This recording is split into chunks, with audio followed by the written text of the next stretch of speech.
Platzi proveyó el capital para producir este video de interés social.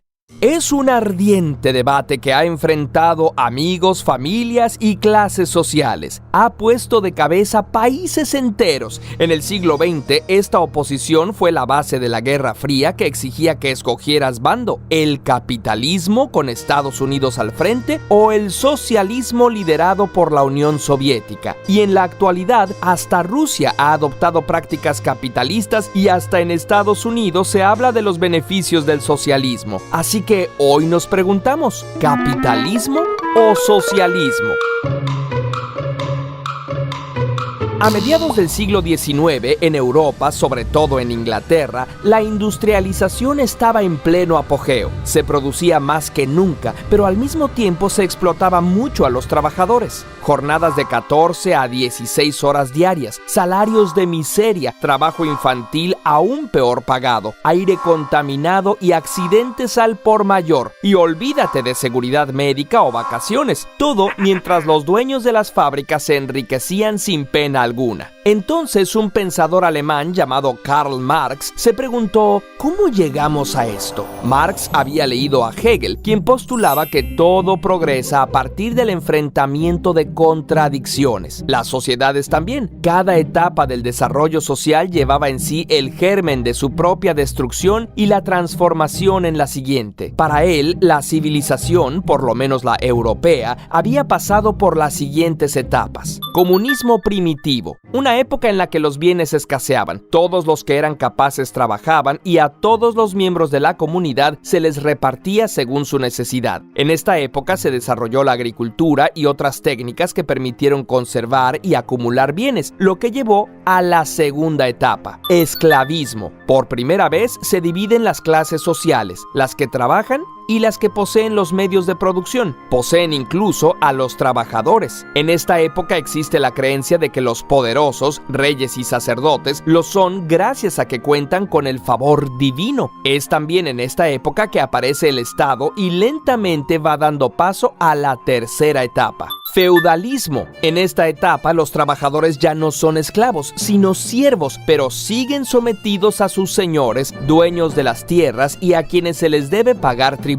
Al final del feudalismo, gana dinero y poder una clase social de artesanos y comerciantes que habitualmente vivían en villas o burgos cercanos a los feudos. Marx los llama burgueses. Los burgueses empiezan a asociarse y a juntar su dinero para crear empresas y financiar negocios más grandes, como viajes arriesgados. Estas empresas se llaman sociedades por acciones y al dinero reunido con el propósito de que crezca se le llama capital. Por otro lado, se promueven las ideas de libertad, democracia e igualdad, lo que da origen a grandes revoluciones como la Revolución Francesa, donde la nobleza y el clero pierden el poder, o hasta la cabeza, y quienes ahora tienen la autoridad son los dueños del capital, los capitalistas. Las tierras, antes propiedad de los nobles o de las comunidades, se privatizan. Las ideas de la Ilustración traen un gran desarrollo tecnológico e industrial. Muchos granjeros y campesinos quedan en la pobreza y emigran a las ciudades para trabajar en las fábricas. Así es como surge la cuarta etapa, el capitalismo. El capitalismo es explicado y defendido por economistas como Adam Smith, y sus principales características son: las tierras, herramientas y fábricas, o sea, los medios de producción,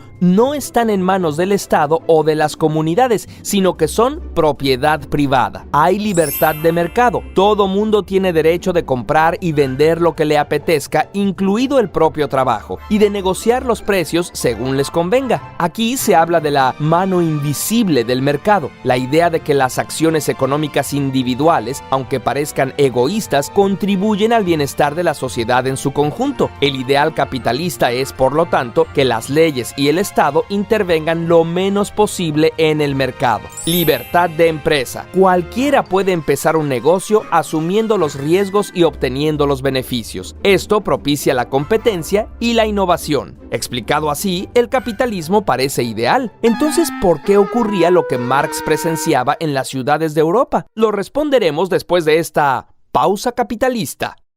Uno de los principales problemas del sistema capitalista es el de la plusvalía, o sea, la ganancia que el capitalista espera obtener por su inversión. Imagina que dos personas colaboran para producir un producto. Una pone su trabajo y otra el capital para producirlo en forma de herramientas y salarios. Digamos que lograrlo costó 10 pesos y que lo pueden vender en 18. Esos 8 pesos extra son la plusvalía y retornan al capitalista. ¿No le debería tocar también a la trabajadora? Para Marx, la obtención de la plusvalía es una forma de robo y contribuía al enriquecimiento del capitalista y el empobrecimiento del trabajador, creando acumulación del capital y formando monopolios y oligarquías. Adam Smith diría: si la trabajadora no gana lo suficiente, es libre de buscar un trabajo donde gane más. Hay un mercado de trabajo y si hay más oferta de puestos, esto hará que los salarios suban. Pero también es cierto que si hay mucha gente sin empleo, la demanda de puestos aumenta y los salarios bajarán. ¿Será que el desempleo le conviene a los capitalistas? Una de las contradicciones del capitalismo es que si llega a haber tanta gente tan pobre que no puede comprar ni lo que produce, ¿quién va a comprar las cosas y cómo va a crecer la economía? La otra es que el capitalismo supone un crecimiento ilimitado de las corporaciones. Sin embargo, los recursos del planeta son limitados y no puede proveer de materias primas ni procesar la contaminación de manera infinita. Y para rematar, ¿de dónde sacaron los capitalistas ese capital inicial? La mayoría no trabajó por él, simplemente lo heredaron. A Marx le parecía que la herencia por sí sola hacía de la competencia justa una falacia. Unos siempre empezaban con más recursos que otros. Para Milton Friedman, el único sistema que aseguraba la libertad era el capitalista, a lo que Marx respondería: ¿qué libertad puede tener quien nada posee? Por todo esto, a Karl Marx y Friedrich Engels les pareció que el capitalismo era fundamentalmente injusto y que, como los sistemas anteriores,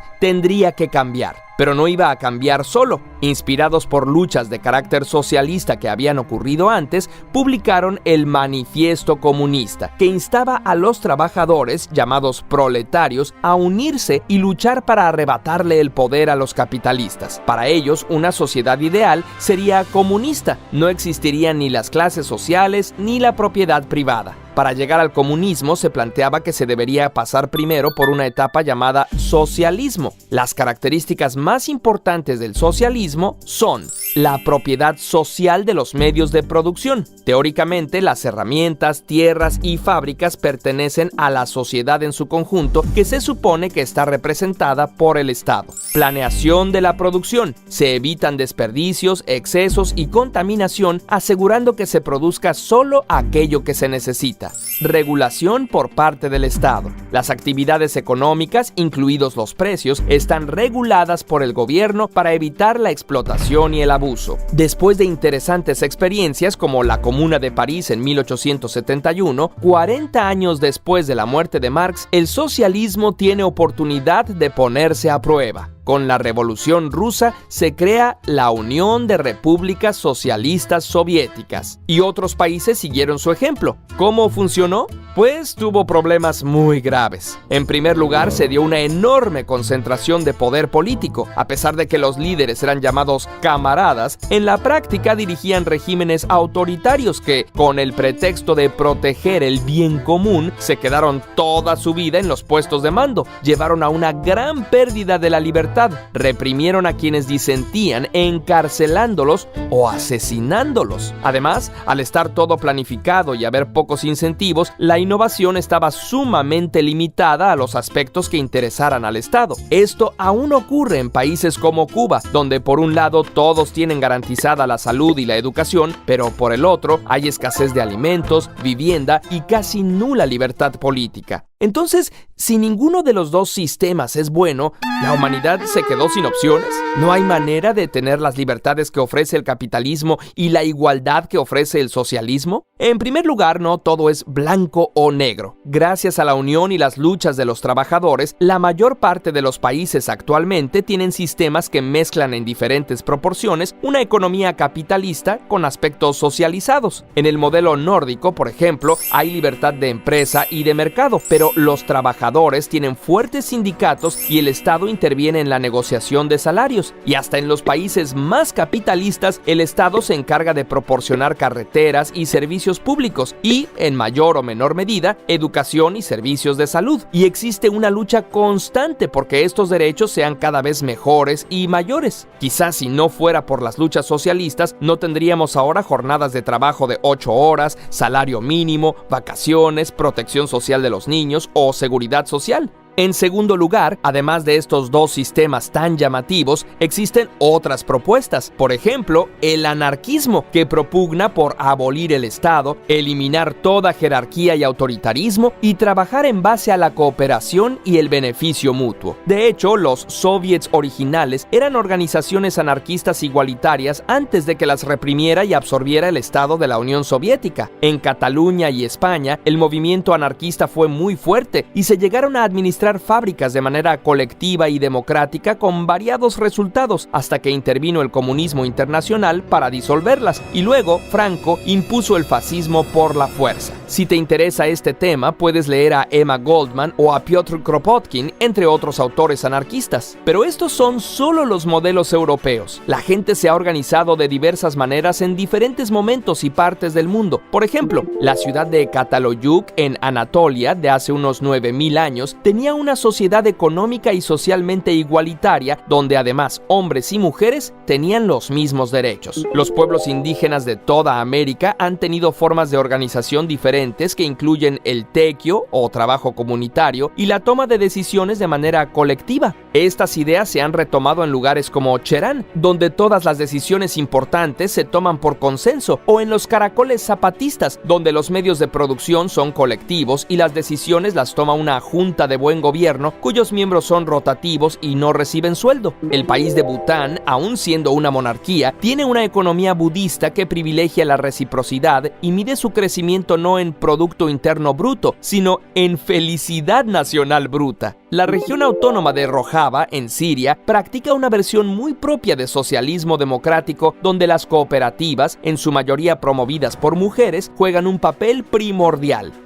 Como ves, capitalismo y socialismo son apenas dos de las muchas maneras en las que se pueden organizar los seres humanos, y la sociedad siempre puede cambiar. ¿Y tú? ¿Crees que se debería cambiar el sistema económico de tu país? ¿Cómo te gustaría que fuera? Curiosamente, visita platzi.com para conocer sus cursos de tecnología y diseño. Recuerda que publicamos videos los domingos por la mañana y si quieres que te los recordemos, suscríbete y toca la campana para recibir notificaciones. También puedes seguirnos en Instagram, Facebook y Twitter.